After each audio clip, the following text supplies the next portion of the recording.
The old woman felt sorry for him and invited them inside. The princess walked confidently into the land, and soon they heard the sound of trumpets and drums. A large, beautiful unicorn approached the princess and dipped his head so she could mount him. They rode the unicorn back to the wizard's house, and Ramsey knew that he was in big trouble. A very old and ugly man who lived at the other end of the kingdom. One day as Ramsey and his son were cutting wood, they heard a loud crash and saw a beautiful white dove fall from the sky right in front of them. Although the princess was incredibly beautiful, Ramsey was a poor man and he didn't want any trouble. Ramsey figured that he had done enough work for one day and it was time to head home. The princess placed a magic ring on his finger, gave him a magic wand, and told him to use these two things wisely. As they were walking, Ramsey came across a small river and he told the princess that he needed to get some water to take back to his family. The princess waved her magic wand and the river immediately split into so Ramsey could safely walk across.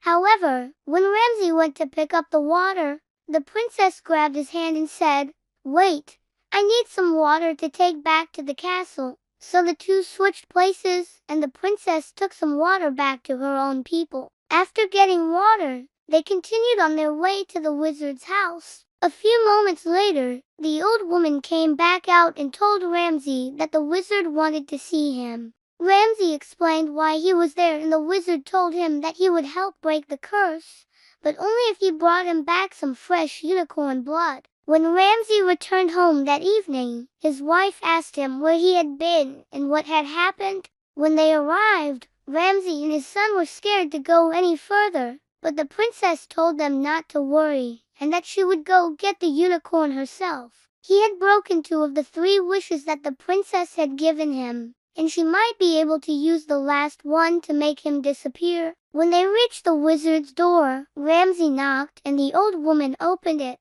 When the wizard saw the unicorn, he became very angry and told Ramsey that he had broken the 3rd wish and that now he would have to vanish. The old woman agreed and hid them in a sack. From that day forward, Ramsey and his family lived happily ever after in the land of unicorns.